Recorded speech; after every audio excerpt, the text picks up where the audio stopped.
Night of Battle, Robert Ervin Howard. I'm beginning to believe that Singapore is a jinx for me. Not that I don't always get a fight there, I do. But it looks, by golly, like a lot of dirty luck is always thrown in with the fight. Rumination of them sort was in my mind as I climbed the rickety stairs of the Seaman's Deluxe boarding house and entered my room, tightly gripping the $50 which constituted my whole wad. I'd just been down to see Ace Lanigan, manager of the arena, and had got matched with Blackjack O'Brien for 10 rounds or less, that night. And I was wondering where I could hide my roll. I had the choice of taking it with me and getting it stole out of my breeches whilst I was in the ring, or leaving it in my room and getting it hooked by the Chino servants from which you couldn't hide nothing. I sat on my ramshackle bed and meditated, and I had about decided to let my white bulldog, Mike, hold the roll in his mouth while I polished off Blackjack, with a good chance of him swallowing it in his excitement, when all of a sudden I heard sounds of somebody ascending the stairs about 6 steps at a jump, and then running wildly down the hall. I paid no heed. Guests of the Deluxe is always being chased into the dump or out of it by the cops. But instead of running into his own room and hiding under the bed, as was the usual custom, this particular fugitive blundered headlong against my door, blowing and gasping like a grampus.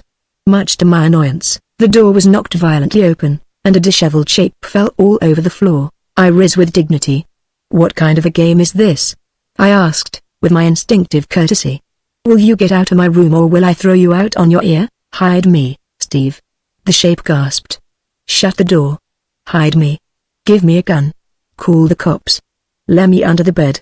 "Look out the window and see if you see anybody chasing me. Make up your mind what you want me to do." "I ain't no magician," I said disgustedly, recognizing the shape as Johnny Kylan, a good-hearted but soft-headed sap of a kid which should have been jerking soda back home instead of trying to tend bar in a tough waterfront joint in Singapore.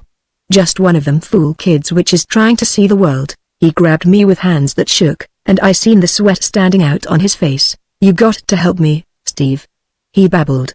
"I came here because I didn't know anybody else to go to. If you don't help me, I'll never live to see another sunrise. I've stumbled onto something I wasn't looking for. Something that it's certain death to know about. Steve, I've found out who the Black Mandarin is," I grunted.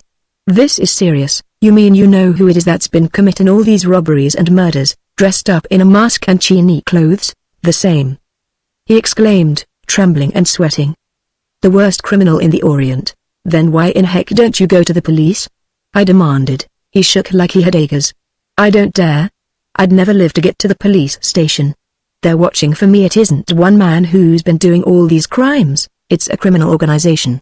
One man is the head, but he has a big gang. They all dress the same way when they're robbing and looting." "How do you get onto this?" I asked. "I was tending bar," he shuddered. "I went into the cellar to get some wine. It's very seldom I go there.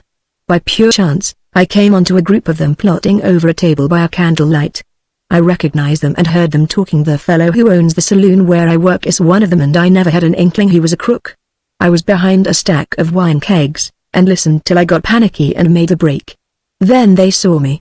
They chased me in and out among those winding alleys till I thought I'd die. I shook them off just a few minutes ago, and reached here. But I don't dare stir out. I don't think they saw me coming in, but they're combing the streets, and they'd see me going out." "Who is the leader?" I asked. "They call him the chief," he said. "Yeah. But who is he?" I persisted, but he just shook that much more. "I don't dare tell." His teeth was chattering with terror. Somebody might be listening. "Well, gee whiz," I said, "you're in bad with M already." But he was in one of them unreasoning fears, and wouldn't tell me nothing. "You'd never in the world guess," he said. "And I just don't dare. I get goose pimples all over when I think about it. Let me stay with you till tomorrow morning, Steve," he begged. "Then we'll get in touch with Sir Peter Brent, the Scotland Yard guy. He's the only man of authority I trust. The police have proven themselves helpless. Nobody ever recognized one of the Mandarin gang and lived to tell about it. But Sir Peter will protect me and trap these fiends." "Well," I said, "why can't we get him now?" "I don't know where to reach him," said Johnny. "He's somewhere in Singapore, I don't know where. But in the morning we can get him at his club. He's always there early in the morning." "For heaven's sake, Steve, let me stay." "Sure, kid," I said. "Don't be scared. If any of them Black Mandarins comes buttin' in here, I'll bust him on the snoot. I was going to fight Blackjack O'Brien down at the arena tonight, but I'll call it off and stick around with you." "No, don't do that," he said, beginning to get back a little of his nerve. I'll lock the door and stay here. I don't think they know where I am, and, anyway, with the door locked they can't get into me without making a noise that would arouse the whole house. You go ahead and fight Black Jack. If you didn't show up, some of that gang might guess you were with me. They're men who know us both. Then that would get you into trouble. They know you're the only friend I've got. Well, I said, I'll leave Mike here to protect you. No. No. He said. That'd look just as suspicious, if you showed up without Mike. Besides, they'd only shoot him if they came. You go on, and, when you come back, knock on the door and tell me who it is. I'll know your voice and let you in. Well, all right, I said, if you think you'll be safe. I don't think the Mandarins would have sense enough to figure out you was with me, just because I didn't happen to show up at the arena, but maybe you know. And say, you keep this $50 for me. I was wondering what to do with it. If I take it to the arena, some dip will lift it off for me. So Johnny took it, and me and Mike started for the arena, and, as we went down the stairs, I heard him lock the door behind us. As I left the deluxe, I looked sharp for any slinking figures hanging around watching the house, but didn't see none, and went on down the street. The arena was just off the waterfront, and it was crowded like it always is when either me or Black Jack fights. Ace had been wanting to get us together for a long time, but this was the first time we happened to be in port at the same time. I was in my dressing room putting on my togs when in stormed a figure I knowed must be my opponent. I've heard it said me and Black Jack looked enough alike to be brothers. He was my height, 6 feet, weighed same as me, and had black hair and smoldering blue eyes. But I always figured I was better looking than him. I seen he was in a wicked mood, and I knowed his recent fight with Bad Bill Carney was still rankling him. Bad Bill was a hard-boiled egg which ran a gambling hall in the toughest waterfront district of Singapore and fought on the side. A few weeks before, him and O'Brien had staged a most vicious battle in the arena, and Black Jack had been knocked cold in the 5th round, just when it looked like he was winning. It was the only time he'd ever been stopped, and, ever since, he'd been frothing at the mouth and trying to get Bad Bill back in the ring with him. He gave a snarling, bloodthirsty laugh as he seen me. Well, Costigan, he said, I guess maybe you think you're man enough to stow me away tonight, eh? You slant-headed gorilla, I may not lick you, you black-jowled baboon, I roared, suspecting a hint of insult in his manner, but I'll give you a tussle your great-grandchildren will shudder to hear about. How strong do you believe that? He frothed, strong enough to kick your brains out here and now, I thundered. Ace got in between us. Hold it. He requested. I ain't going to have you boneheads ruining my show by massacring each other before the fight starts. What you got there? Asked O'Brien, suspiciously, as Ace dug into his pockets. Your dough, said Ace sourly, bringing out a roll of bills. I guaranteed you each $50, win, lose or draw. Well, I said, we don't want it now. Give it to us after the mill, ha. Sneered Ace. Keep it and get my pockets picked. Not me. I'm giving it to you now. You two can take the responsibility. Here, take it. Now I've paid you, and you got no kick coming at me if you lose it. If the dips get it off of you, that ain't my lookout. All right, you white-livered land shark, sneered Black Jack, and turned to me. Costigan, this 50 says I lays you like a carpet, I takes you. I barked. My 50 says you leaves that ring on a shutter. Who holds stakes? Not me, said Ace, hurriedly. Don't worry, snapped Black Jack, I wouldn't trust a nickel of my dough in your greasy fingers. Not a nickel. Hey Bundia, at the yell, in come a bewhiskered old dwarf rat which exuded a strong smell of trader's rum. What you want? He said. Buy me a drink, Black Jack, I'll buy you a raft of drinks later, growled O'Brien. Here, hold these stakes, and if you let a dip get I'll pull out all your whiskers by the roots. They won't get it off of me, promised old Bundia. I know the game, you bet, which he did, having been a dip himself in his youth, but he had one virtue when he was sober. He was as honest as the day is long with them he considered his friends. So he took the 250s, and me and O'Brien, after a few more mutual insults, slung on our bathrobes and strode up the aisle, to the applause of the multitude, which cheered along looked-for Melly. The Sea-Girl wasn't in port. In fact, I'd come to Singapore to meet her, as she was due in a few days. So, as there was none of my crew to second me, Ace had provided a couple of dumb clucks. He'd also give Black Jack a pair of saps, as O'Brien's ship, the Water Snake, wasn't in port either. The gong wanged, the crowd roared, and the dance commenced. We was even matched. We was both as tough as nails, and aggressive. What we lacked in boxing skill, we made up for by sheer ferocity. The arena never seen a more furious display of hurricane battling and pile-driving punching. It left the crowd as limp as a rag and yammering gibberish. At the tap of each gong we just rushed at each other and started slugging. We traded punches till everything was red and hazy. We stood head to head and battered away, then we leaned on each other's chest and kept hammering, and then we kept our feet by each resting his chin on the other's shoulder, and driving away with short arm jolts to the body. We slugged till we was both blind and deaf and dizzy, and kept on battering away, gasping and drooling curses and weeping with sheer fighting madness. At the end of each round our handlers would pull us apart and guide us to our corners, where they would sponge off the blood and sweat and tears, and douse us with ice water, and give us sniffs of ammonia, whilst the crowd watched, breathless, afeared neither of us would be able to come up for the next round. But with the marvelous recuperating ability of the natural-born slugger, we would both revive under the treatments, and stiffen on our stool, glaring red-eyed at each other, and, with the tap of the gong, it would begin all over again. Boy, that was a scrap, I'm here to tell you. Time and again either him or me would be staggering on the ragged edge of a knockout, but would suddenly rally in a ferocious burst of battling which had the crowd delirious. In the eighth he put me on the canvas with a left hook that nearly tore my head off, and the crowd riz, screaming. But at 8 I come up, reeling, and dropped him with a right hook under the heart that nearly cracked his ribs. He lurched up just before the fatal 10, and the gong sounded. The end of the 9th found us both on the canvas, but 10 rounds was just too short a time for either of us to weaken sufficient for a knockout. But I believe, if it had gone 5 more rounds, half the crowd would have dropped dead. The finish found most of them feebly flapping their hands and croaking like frogs. At the final gong we was standing head to head in the middle of the ring, trading smashes you could hear all over the house, and the referee pulled us apart by main strength and lifted both our hands as an indication that the fight was a draw. Drawing on his bathrobe, Black Jack come over to my corner, spitting out blood and the fragments of a tooth, and he said, grinning like a hyena, "Well, you owe me $50 which you bet on licking me, and, by the same token, you owe me 50, I retorted. Your bet was you'd flatten me. By golly, I don't know when I ever enjoyed a scrap more. I don't see how bad Bill licked you. O'Brien's face darkened like a thundercloud. Don't mention that egg to me, he snapped. I can't figure it out myself. You hit me tonight a lot harder than he ever did. I'd just battered him clean across the ring, and he was reeling and rocking then it happened. All I know is that he fell into me, and we in a sort of half clinch then bing. The next thing I knowed, they was pouring water on me in my dressing room.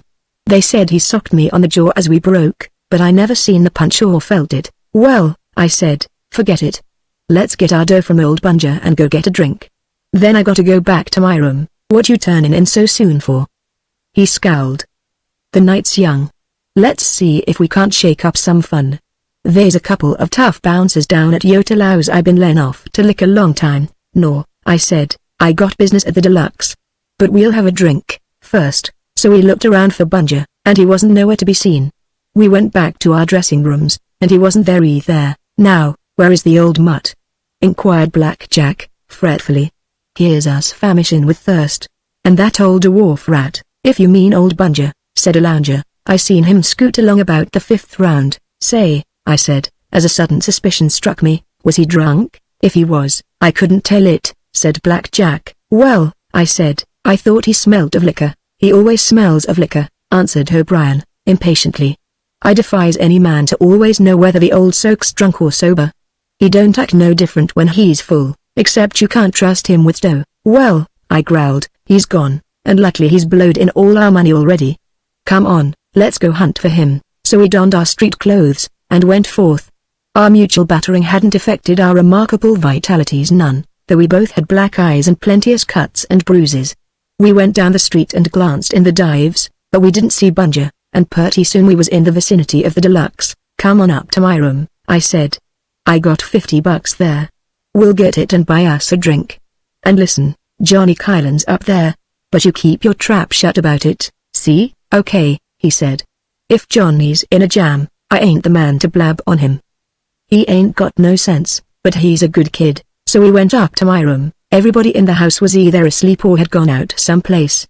I knocked cautious, and said, open up, kid, it's me, Costigan. There wasn't no reply. I rattled the knob impatiently and discovered the door wasn't locked. I flung it open, expecting to find anything. The room was dark, and I switched on the light. Johnny wasn't nowhere to be seen. The room wasn't mussed up nor nothing, and though Mike kept growling deep down in his throat, I couldn't find a sign of anything suspicious. All I found was a note on the table. I picked it up and read, "Thanks for the 50, sucker." Johnny, well, of all the dirty deals. I snarled. I took him in and protected him, and he does me out to my wad. "Lemme see the note," said Blackjack, and read it and shook his head. "I don't believe this here's Johnny's writing," he said. "Sure it is," I snorted, because I was hurt deep. "It's bad to lose your dough, but it's a sight worse to find out that somebody you thought was your friend is nothing but a cheap crook. I ain't never seen any of his writing before, but who else would have writ it? Nobody but him knowed about my wad. Black mandarin's my eye, huh?" Blackjack looked up quick, his eyes glittering. That phrase brung interest to anybody in Singapore. So I told him all about what Johnny had told me, adding disgustedly, "I reckon I been took for a sucker again. I bet the little rat had got into a jam with the cops, and he'd just seen a chance to do me out of my wad. He's shipped. If anybody'd got him, the door would be busted, and somebody in the house would have heard it. Anyway, the note wouldn't have been here. Doggone it, I never thought Johnny was that kind." "Me neither," said Blackjack, shaking his head. "And you don't figure he ever saw them black mandarins?" "I don't figure there's any black mandarins," I snorted, fretfully. "That's where you're wrong," said O'Brien. "Plenty or people has seen them and others saw 'em and didn't live to tell who they was. I said all the time it was more'n any one man which was doing all these crimes. I thought it was a gang, or, forget it," I said. "Come on. Johnny's stole my wad, and old Bunger has gypped the both of us. I'm a man of action. I'm going to find the old buzzard if I have to take Singapore apart." "I'm with you," said Blackjack. So we went out into the street and started hunting old Bunger, and, after about an hour of snooping into low-class dives, we got wind of him. "Bunger?" said a bartender, twisting his flowing black mustaches. "Yeah. He was here earlier in the evening. He had a drink and said he was going to Kearney's Temple of Chance. He said he felt lucky." "Lucky?" gnashed Blackjack. "He'll feel sore when I get through kicking his britches up around his neck." "Come on, Steve. I oughta thought about that before. When he's lit, he always thinks he can beat that roulette wheel at Kearney's, so we went into the mazes of the waterfront till we come to Kearney's temple, which was as little like a temple as a critter couldst imagine. It was kinda underground, and, to get to it, you went down a flight of steps from the street. We went in, and seen a number of tough-looking eggs playing the various games or drinking at the bar. I seen Smokey Rourke, Wolf McKinnon, Red Elkins, Shifty Brennan, John Lynch, and I don't know how many more all shady characters. But the hardest looking one of them was Bad Bill himself, one of these square-set, cold-eyed thugs which sports flashy clothes, like a gorilla in glad rags. He had a thin, sneering gash of a mouth, and his big, square, hairy hands glittered with diamonds. At the sight of his enemy, Blackjack growled deep in his throat and quivered with rage. Then we seen old Bunger, leaning disconsolately against the bar, watching the clicking roulette wheel. Toward him we strode with a bellow of rage, and he started to run. But seen he couldn't get away. "You old mud turtle!" yelled Blackjack. "Where's our dough, boys?" quavered old Bunger, lifting a trembling hand. "Don't judge me too harsh. I ain't spent a cent of that, Jack." "All right," said Blackjack, with a sigh of relief. "Give it to us." "I can't," he sniffled, beginning to cry. "I lost it all on this here roulette wheel." "What?" Our maddened belly made the lights flicker. "It was this way, boys," he whimpered. "Whilst I was watching you boys fight, I seen a dime somebody dropped on the floor, and I grabbed it. And I thought I'd just slip out and get me a drink and be back before the scrap was over. Well, I got me the drink, and that was a mistake. I'd already had a few, and this one kinda tipped me over the line. When I got some liquor in me, I always get the gambling craze. Tonight I felt unusual lucky, and I got the idea in my head that I'd beat it down to Kearney's, double or triple this roll, and be that much ahead. You boys would get back your dough, and I'd be in the money, too. It looked like a great idea, then. And I was lucky for a while, if I'd just knowed when to quit.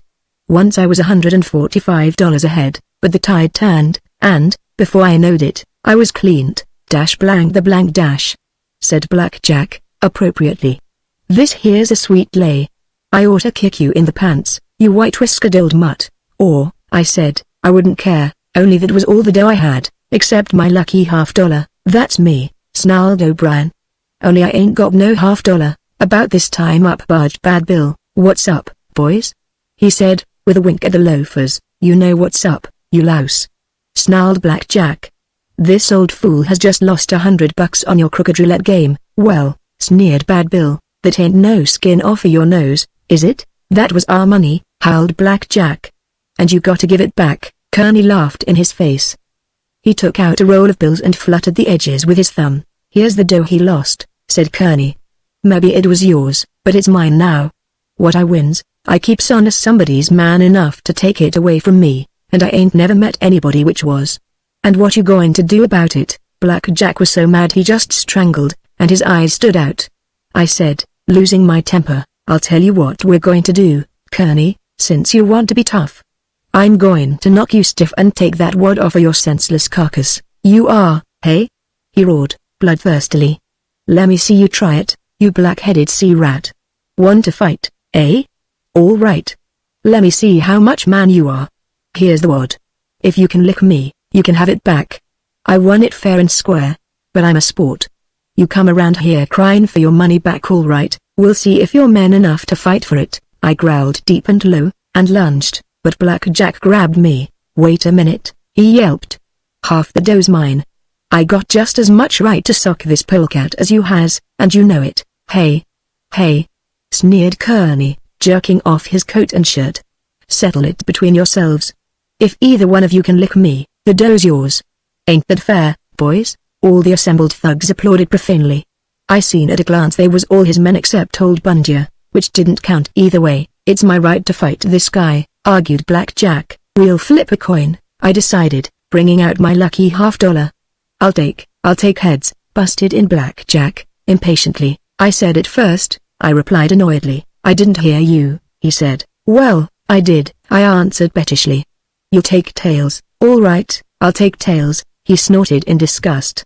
"Gwan and flip," so I flopped, and it fell heads. "Didn't I say it was my lucky piece?"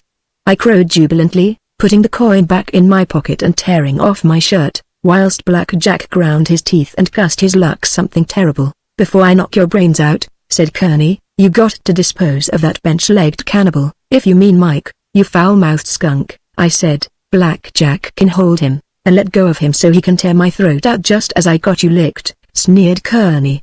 "No, you don't.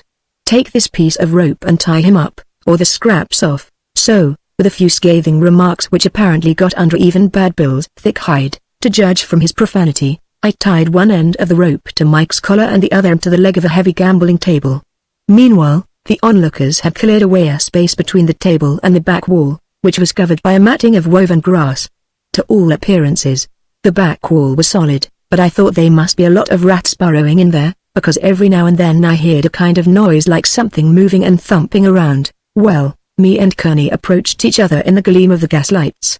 He was a big, black-browed brute, with black hair matted on his barrel chest and on his wrists, and his hands was like sledgehammers. He was about my height, but heavier. I started the scrap like I always do, with a rush, slugging away with both hands. He met me, nothing loath. The crowd formed a half-circle in front of the stacked-up tables and chairs, and the back wall was behind us. Above the thud and crunch of blows I could hear Mike growling as he strained at his rope, and Black Jack yelling for me to kill Kearney. Well, he was tough and he could hit like a mule kicking. But he was fighting Steve Costigan.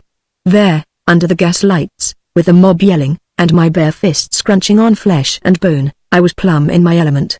I laughed at Bad Bill as I took the best he could hand out, and come plunging in for more. I worked for his belly, repeatedly sinking both hands to the wrists, and he began to puff and gasp and go away from me. My head was singing from his thundering socks, and the taste of blood was in my mouth, but that's a old story to me. I caught him on the ear and blood spattered.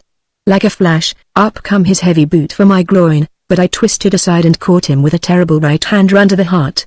He groaned and staggered, and a ripping left hook to the body sent him down, but he grabbed my belt as he fell and dragged me with him. On the floor he locked his guerrilla arms around me, and spat in my eye, trying to pull my head down where he could sink his fangs in my ear.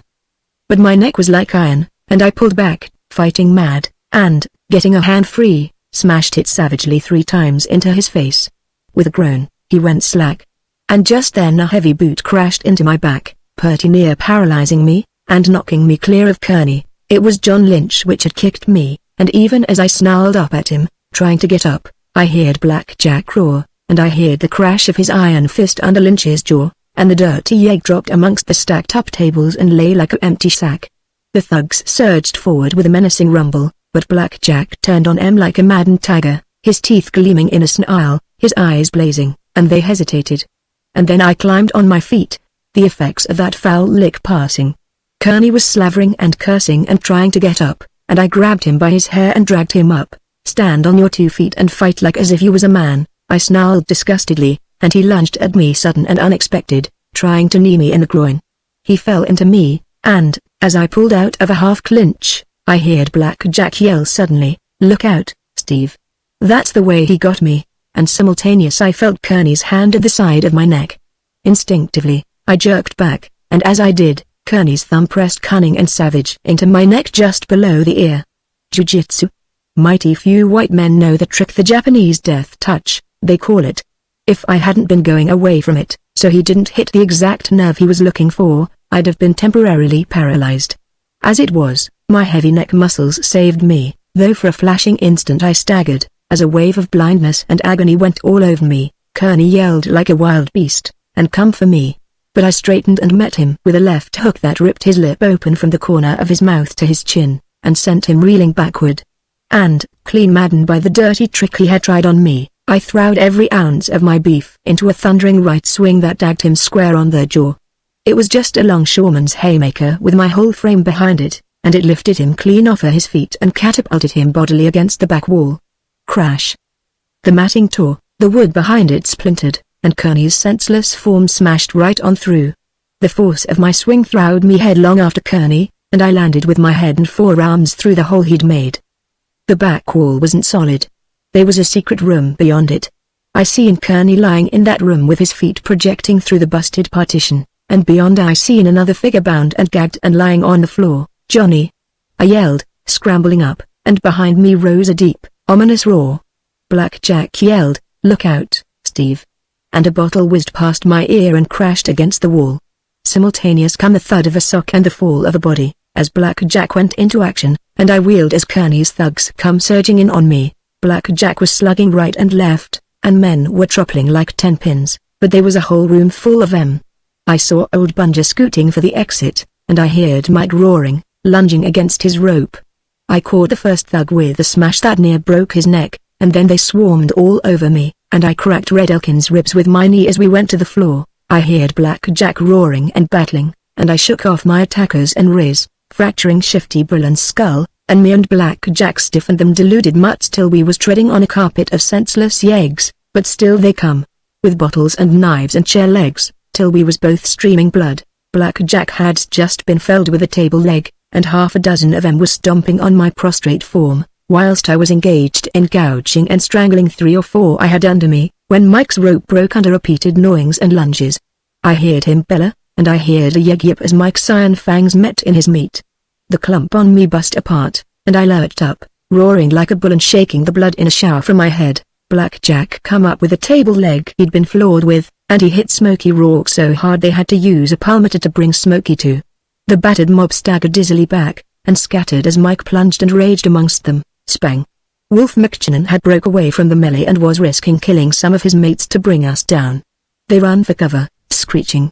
Black Jack throwed the table leg, but missed, and the 3 of us, him and Mike and me, rushed McKinnon simultaneous. His muzzle wavered from one to the other as he tried to decide quick which to shoot, and then crack. Wolf yelped and dropped his gun.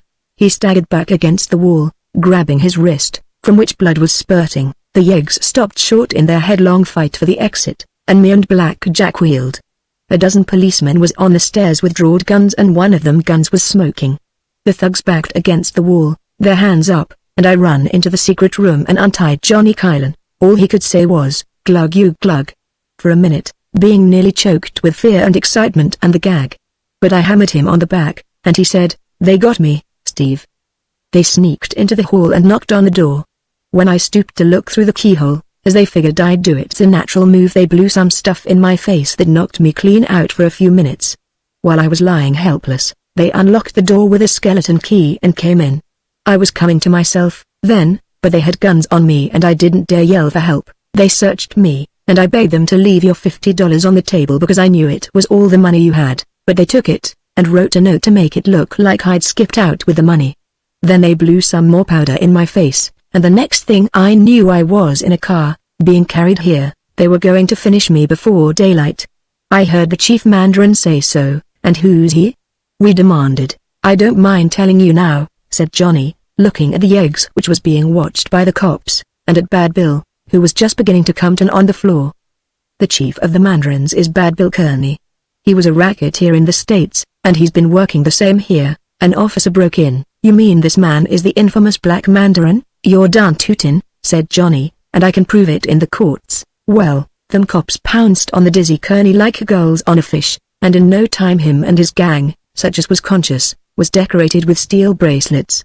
Kearney didn't say nothing, but he looked black murder at all of us. Hey, wait, said Black Jack, as the cops started leading them out. Kearney's got some dough which belongs to us, so the cop took a wad off of him big enough to choke a shark, and Black Jack counted off $150 and give the rest back. The cops led the yeggs out, and I felt somebody tugging at my arm.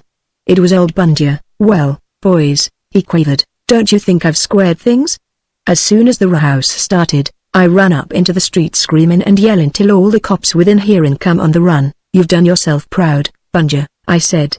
Here's a 10 spot for you, and here's another one, said Black Jack, and old Bunja grinned all over. Thank you, boys, he said, ruffling the bills in his eagerness.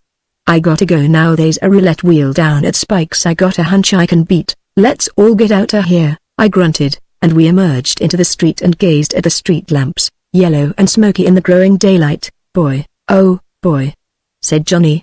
I've had enough of this life. It's me for the old USA just as soon as I can get there, and a good thing, I said gruffly, because I was so glad to know the boy wasn't a thief and a cheat that I felt kinda foolish.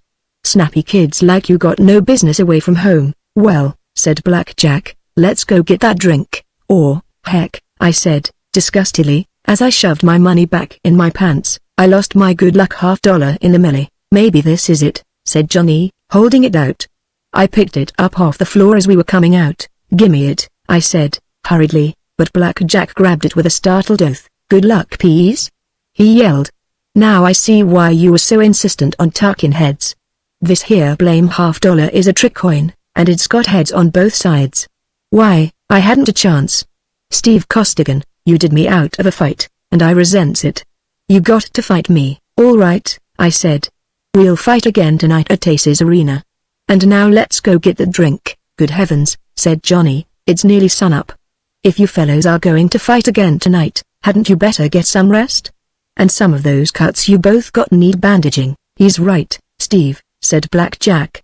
We'll have a drink and then we'll get sewed up, and then we'll eat breakfast, and after that we'll shoot some pool. Sure, I said, that's a easy, restful game, and we ought to take things easy so we can be in shape for the fight tonight. After we shoot some pool, we'll go to Yota Laos and lick some bouncers you was talking about.